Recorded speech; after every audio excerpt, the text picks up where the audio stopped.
A Polícia Federal prendeu hoje o ex-ministro da Fazenda, Antônio Palocci, por suspeita de corrupção, lavagem de dinheiro e associação criminosa. Foi na 35ª fase da Operação Lava Jato. O ex-ministro está sendo levado da sede da Polícia Federal em São Paulo para o aeroporto de Congonhas. E quem está acompanhando o deslocamento é o repórter César Galvão. César, boa tarde para você.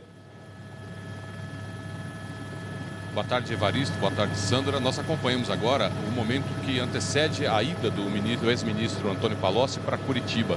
Esse avião da Polícia Federal já está parado aqui no setor de embarque há mais de 1 hora. As portas estão abertas, a tripulação já está por ali. E nós temos a informação de que uma van com a escolta de uma viatura da Polícia Federal chegou há pouco aqui no aeroporto de Congonhas. Estão nela Branislav Contic, Juscelino Antônio Dourado, que foi preso em Campinas, e Antônio Palocci, o ex-ministro, que foi preso hoje cedo na região dos Jardins, aqui próximo ao centro de São Paulo, por volta das 6 da manhã. Ele foi levado para a sede da Polícia Federal de São Paulo. Por volta de 12h30, ele deixou a sede da Polícia Federal em direção ao aeroporto aqui de Congonhas, de onde o avião deve embarcar, deve decolar já no começo da tarde. A informação que nós temos aqui é que essa van com os 3 presos já está aqui no aeroporto e deve se aproximar do avião a qualquer momento. Evaristo. Muito obrigado, Galvão. Antônio Palocci é suspeito de receber propina da Odebrecht, como mostra a reportagem de Ana Zimmermann. O ex-ministro Antônio Palocci foi levado para a sede da Polícia Federal em São Paulo no início da manhã. Ele estava num apartamento na capital paulista. Na casa de Palocci, em Ribeirão Preto, os policiais cumpriram mandados de busca e apreensão. Numa planilha apreendida no início do ano, no setor de operações estruturadas da Odebrecht, aquele que, segundo a polícia, era destinado ao pagamento de propina, havia um codinome, italiano. As investigações desvendaram que se tratava de Antônio Palocci. Por isso, a operação de hoje foi batizada de Omertá, o código de silêncio da máfia, que, de acordo com a Polícia Federal, também existia no setor de propina da Odebrecht. Para a Força Tarefa, as planilhas são evidências de que o grupo do ex-ministro Palocci recebia valores desviados de forma reiterada. Essa planilha, na verdade, ela consiste numa conta corrente que Antônio Palocci Filho, que representava o seu grupo político, o Partido dos Trabalhadores, tinha com a empresa Odebrecht. Foram identificados mais de 128 milhões de reais pagos ao PT e aos seus agentes, incluindo Palocci, entre 2008 e 2013, quando ainda havia um saldo de 70 milhões de reais. Os investigadores dizem que não se tratava apenas de doações eleitorais. Para o juiz Sérgio Moro, era uma espécie de conta corrente informal do Grupo Odebrecht com agentes do Partido dos Trabalhadores. No decreto de prisão, o juiz diz que surgiram provas de que o ex-ministro era responsável pela coordenação dos recebimentos, por parte do seu grupo político, de pagamentos ocultos feitos pela Odebrecht. De acordo com as investigações, Palocci interferiu em pelo menos 4 esferas diferentes.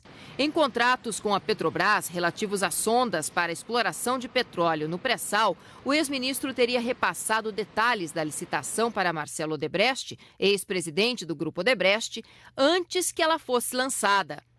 Palocci também teria atuado em relação a uma medida provisória em 2009 que traria benefícios fiscais para a Odebrecht. A polícia cita um e-mail de Marcelo Odebrecht dizendo que o italiano pediu para encontrá-lo. No e-mail, Marcelo imagina que seja por terem entrado em acordo e que antes da reta final se alinhariam quanto à contrapartida. A medida provisória acabou sendo vetada pelo ex-presidente Lula. Em outro e-mail, Marcelo Odebrecht informa a diretoria do grupo que segue em contato com o italiano e pede aos executivos outras formas de compensação, abrindo assim um menu de vantagens tributárias ou com a Petrobras. A polícia também cita a interferência de Palocci em financiamentos do BNDES para obras da Odebrecht em Angola e no Brasil. Evidenciou-se também, e aqui é importante que há registros no celular de Marcelo Odebrecht de 2012, de reuniões com Antônio Palocci Filho, período em que ele já não ocupava nenhum cargo na presidência, de ministro, nenhum cargo formal, em que seriam tratados na sede da consultoria da empresa de Palocci, na qual Marcelo fazia presente, temas como o ProSub, o Programa de Desenvolvimento de Construção do Submarino Nuclear, e da construção da Arena Corinthians. Na planilha também consta um débito de R$ 12.400.000 com a sigla IL. Segundo os investigadores, essa anotação significa que o dinheiro foi usado para a compra de um terreno onde seria construído um prédio para o Instituto Lula. Palocci teria participado das negociações para a compra. O terreno chegou a ser comprado, mas a obra acabou não saindo. Nas anotações do celular de Marcelo Odebrecht, há uma menção ao prédio novo em 2010. A relação deste imóvel com o ex-presidente Lula é reforçada, segundo o juiz Sérgio Moro, pela apreensão de um projeto arquitetônico no sítio em Atibaia, usado por Lula. De acordo com a polícia, foram quase 30 encontros pessoais entre Palocci e executivos da Odebrecht em lugares reservados. Quem ajudava a agendar estes encontros era Branislav Kontik, apontado como braço direito de Palocci, que também foi preso temporariamente. Ele marcava reuniões, ele conversava com o Marcelo, eles trocavam informações sobre o terreno, passava recados para Antônio Palocci Filho sobre o assunto do petróleo não está indo bem. É óbvio que os dois atores sabem do que eles estão falando. Na intermediação do pagamento de propina, atuou Juscelino Dourado, outro assessor de Palocci, também preso hoje. O Juscelino tinha uma função, principalmente em 2009 e em 2010, de intermediar os pagamentos, receber esses pagamentos. A gente ainda está apurando se todo esse valor foi para Juscelino, se foi para Antônio Palocci Filho, se foi para outras pessoas. Ao todo, os policiais cumpriram 45 ordens judiciais em São Paulo, Rio de Janeiro, Espírito Santo, Bahia, Mato Grosso do Sul e Distrito Federal.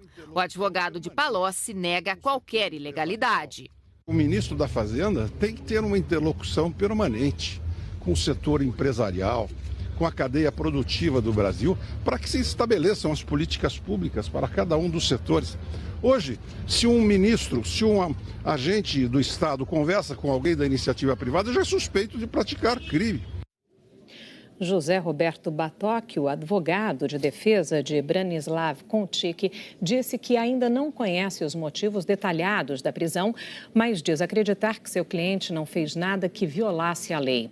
A empresa Odebrecht informou que não vai comentar o assunto. A assessoria do Partido dos Trabalhadores pediu que procurássemos o tesoureiro da campanha do PT de 2010, José de Filipe Júnior, que não atendeu às nossas ligações. A Petrobras informou que está colaborando com as autoridades e que seguirá buscando o ressarcimento dos prejuízos causados contra a empresa. A assessoria de imprensa da ex-presidente Dilma Rousseff declarou que todas as doações de campanha foram feitas de acordo com a lei eleitoral e que a ex-presidente não autorizou pedidos nem pagamentos de empresas em contas não declaradas à Justiça. O BNDES não retornou os nossos contatos e nós não conseguimos falar com a defesa de Juscelino Dourado.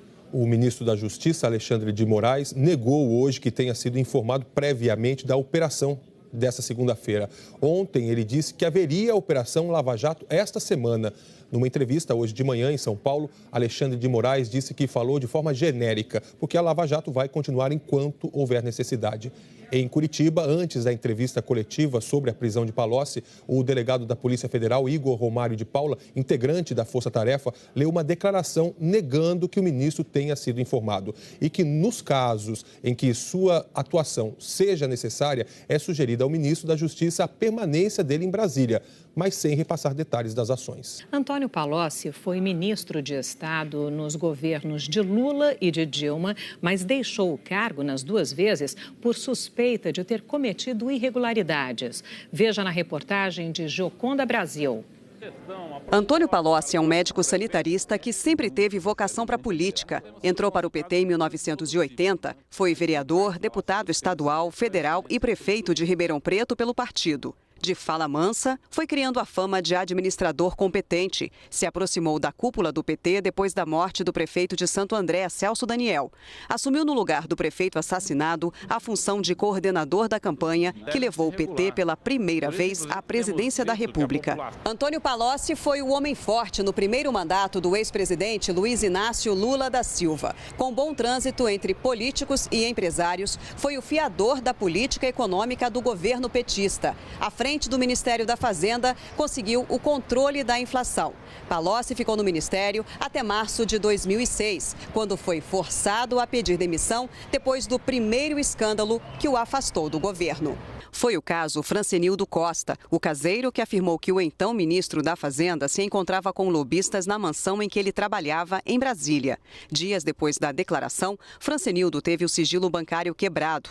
Palocci chegou a ser suspeito de violação da conta bancária do caseiro, mas foi absolvido pelo Supremo Tribunal Federal por falta de provas. Mesmo sem um cargo no governo, Antônio Palocci continuou orbitando a esfera do poder. Coordenou a campanha presidencial de Dilma Rousseff e voltou para o governo no comando do principal ministério, a Casa Civil. Mas em menos de 6 meses, protagonizou outra crise. O pivô desta vez foi o crescimento do patrimônio dele como deputado federal. A suspeita de que usou informações privilegiadas para fechar contratos de consultorias e a compra de um apartamento avaliado em mais de 6 milhões de reais no bairro dos Jardins, em São Paulo, desgastaram o então ministro. Na época, em entrevista exclusiva ao Jornal Nacional, Palocci negou as acusações. Isolado, sem o apoio do próprio PT, Antônio Palocci mais uma vez pediu demissão. Era junho de 2011. Tudo que eu não levo daqui são mágoas. Alegrias levo muitas. O Procurador-Geral da República, Rodrigo Janot, pediu para que o ex-ministro fosse incluído no principal inquérito em andamento no Supremo Tribunal Federal, o que apura se existiu uma organização criminosa para fraudar a Petrobras. Mas ele ainda não foi formalmente incluído. Palocci foi citado por 3 delatores da operação e ainda por Mônica Moura, mulher do marqueteiro do PT, João Santana. A delação de Mônica Moura ainda não foi validada pelo Supremo.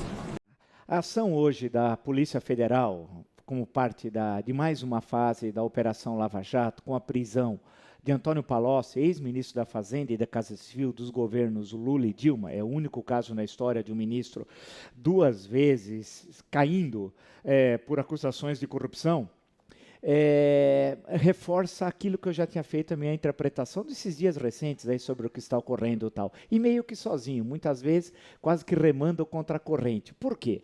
Há uma operação muito preocupante da Praça dos Três Poderes em Brasília, daqueles 3 prédios, Executivo, Legislativo e Judiciário, com temor da Lava Jato. Pela primeira vez na história do Brasil, a justiça atingiu o andar de cima, os poderosos, e atingiu de uma forma nunca vista. E começou aonde? Não na última instância, lá em Brasília, começou na primeira instância, em Curitiba.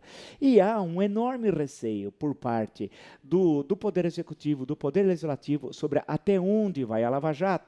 E há também, por parte do STF, um complexo de inferioridade, de inveja e de falar, pera, esse terreno é nosso, em relação à ação de Curitiba tal. Porque justiça no Brasil que existe é de Curitiba, não é de Brasília tal.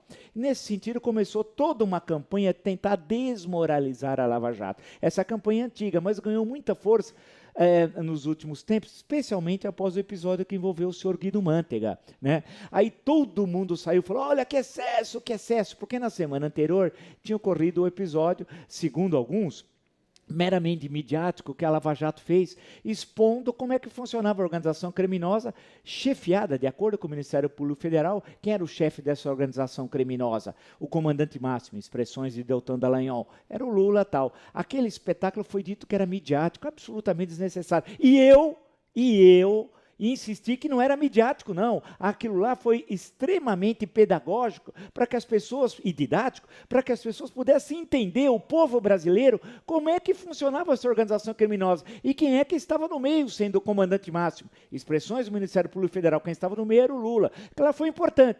Depois veio o episódio envolvendo a figura da prisão de Guido Mantega. Falaram, coitada, a mulher estava sendo operada de câncer. Não era uma endoscopia. Segundo, não estava no centro de cirurgia. Terceiro, ele foi conduzido da melhor forma para lá. Não houve nenhum meio de excesso de autoridade. É aquilo que eu digo. Você entende roubar uma granja, não roubar uma galinha. Porque se você rouba uma granja, você sai no jornal uma galinha, não. Se você rouba uma granja, você tem dinheiro para pagar seus defensores. Se você rouba uma galinha, não. Se você rouba uma granja, alguém lembra que a sua mulher está no hospital do Albert Einstein. Se você rouba uma galinha, ela está lá no SUS e ninguém lembra. Agora, tem vozes que vocalizam esse discurso, ou de forma ingênua, ou porque recebem dinheiro. Então, isso é importante a gente ver agora. Atingiu agora o Palocci.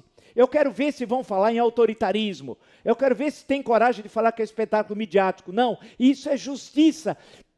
Todo apoio à Lava Jato, isso é fundamental. É questão sine qua non para a gente dizer assim, olha, vivemos numa república. E na república não há privilégios, a lei é igual para todos. Portanto, veja os episódios recentes, compare. E isso é fundamental. Não é fazer a história pós-factum, é fazer a história presente. Relembra o que aconteceu nesses dois fatos anteriores que eu citei. Qual é a minha postura? E por que eu não me submeto àqueles que querem, no fundo, destruir a Lava Jato, que temem que ela chegue até o fim? E ela chegar ao fim é indispensável para moralizar o sistema político brasileiro.